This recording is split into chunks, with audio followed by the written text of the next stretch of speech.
Sumo wrestling. Now listen, hey guys, I know you might be saying, this guy's falling off the deep end. He's doing a video about Fallout and I was doing a video about sumo wrestling, of all things. I know the mantra of what you think of when you look at sumo wrestling. You think, oh, just a bunch of morbidly obese men walking around touching up on each other in diapers. I can observe that at my local fast food chain. Why would I want to watch it at a televised event with multiple people watching? No, I looked at the sport with the very same scrutiny that you did. I thought, this just looks like something stupid, unentertaining. What's entertaining about it? But as I fell down the rabbit hole of sumo history, sumo wrestling, current highlight, what has been unveiled to me is a whole new world of things that I never knew about, and honestly stands as my favorite sport to date. For those of you who don't know what sumo wrestling is, let me give you the rundown. Right, so sumo wrestling isn't a free-for-all, I'm gonna duke it out, throw fists, beat this guy up kind of dealio. But the main gist of it is this. There's a ring, there's a little circle dotted out in the ring. If your opponent pushes you out of the ring, you lose. And if anything but your feet touch the ground, you also lose. I think there's something so drawing about sumo wrestling.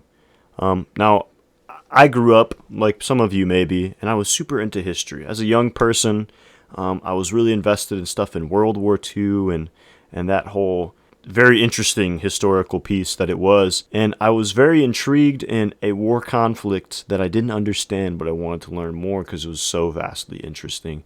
And it's because of the history and the things behind, the motives behind the conflict and everything. And I think sumo wrestling really has that same allure to it. Now, not only personally is it a very entertaining thing, but I'm going to get to that point later. I think the main kind of like attraction point to sumo wrestling is its rich history. Just walking through and watching so many different videos or reading up on so many different grand sumo champions, whether they be like quirky things like the smallest sumo wrestler, or the biggest sumo wrestler, or like how sumo came about, how they were paid, what's the origin behind a lot of the stuff that they do. Because here's the thing that's so rich about sumo wrestling. Yes, it's just another entertainment sport of people fighting it out, two people coming in, one man leaving, or almost the primary joy behind watching sumo is just the attention to detail in everything that they do. Everything that is stooped in modern sumo has been kept continuously through the ages, through the entering ceremony, to the throwing of the salt into the ring, to the being in sync before fighting, to the singing of sumo wrestler names as they're called into their match. Like, it's all this simple stuff that is just so rich and steeped in history and meaning. That's truly fascinating. And I don't even want to do any explaining more or less of it because I want to encourage you to explore the history side of sumo wrestling. There's so much content and stuff that you could find in sumo wrestling with some more notable channels that really helped me discover that, being people like this guy and this gal and this guy. Honestly, don't remember their names off the top of my head, so I'm just going to put them in there. You'll see it. But just the rich history really draws you into, okay, yeah, this is a pretty fascinating sport. And then it leads you to the point of, well, how do I watch sumo wrestling? What can I see? And now well, hold on a second.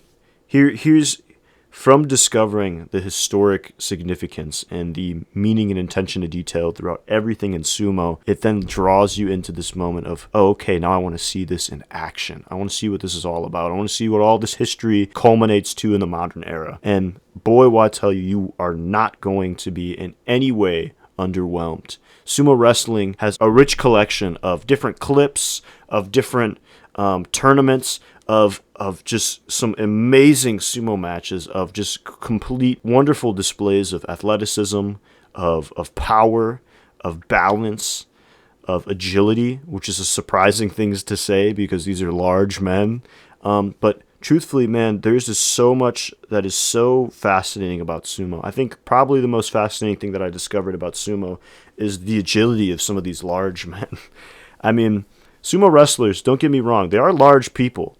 They're very strong, and usually when you combo those things together, strong and large, you kind of get this very lethargic, slow reaction time kind of being, right? But that is actually quite the opposite. There's a lot of sumo wrestlers that are large but so quick and agile on their feet, so snappy with their moves that it's like I'm watching a running back carry a ball. You know, it's very fascinating. And man, I mean, some of these sumo clips are just so fascinating to me. Just all the techniques that are employed. That's another amazing thing that ties into the age or the history of sumo. Sumo's been around so long that they have a name for every technique that is in sumo wrestling. Every single technique has a name for what it is. It's very fascinating. But there's so many different ways and different things that you'll see sumo wrestlers employ, whether it be something called the henko, where they off the tachiai, which is the beginning of the match, they'll jump to the side and kind of push or just dodge the opponent's charge, and the opponent will just fly out of the ring. To stuff like arm locking and throwing arm lock, or just a frontal push out, or there's a bunch of fascinating aspects to the technical side, to the techniques that are employed in sumo. And I think that's another thing that gives it a very unique and almost exciting aspect of watching it. Sumo wrestlers are very stooped in developing their own sumo brand, if you will. Sumo brand being how they fight, the techniques they employ. Each sumo wrestler typically develops their own kind of brand, mostly being inherited or taken from what they learn at their stable from their stable master, but also through just developing it into their own. And man, it is truly fascinating to see some of these guys and just not only their uniqueness of who they are and how they're built, what color mawashi is, but also in the techniques of sumo that they employ. I know I'm just talking super technical about all this stuff, but like the simple answer to all this stuff is that sumo wrestling is a very fascinating sport. It's stooped in tons of history that if you're like any normal human being, curiosity will get you drawn into it, and man, you'll discover like, whoa, this is pretty cool. And then after discovering, whoa, this is pretty cool, the historical side of it, you'll be led to be wanting to watch it, and you will never be disappointed with watching sumo, whether it be live sumo or sumo clips. I know for me, I started with sumo clips, and now I'm literally watching sumo every single month when they do a tournament. And they actually got one going on right now. It's been a very interesting, a very fun tournament. I've had a lot of clips pulled from that. But to kind of sum this up, sumo wrestling is one of those hidden gem sports. And it's not like those dumb sports you find on ESPN, like cornhole and all that other stuff. Like that's okay, whatever. But this has such a rich history and a uniqueness to what it is that, man, it's just like, how is this not garnered much more attention in a Western audience? Like, I don't understand. It's just so fascinating. But yeah, I just wanted to share a newfound passion that I found through falling down the YouTube rabbit hole, if you will. I hope you guys learned something. I hope, if anything, that I've inspired you or encouraged you to at least look a little bit into sumo wrestling. Thank you for watching. Thank you for making it all the way through. I'll leave these channels linked below so you can check them out, take a look at what it's all about. But yeah, have a wonderful day. Peace.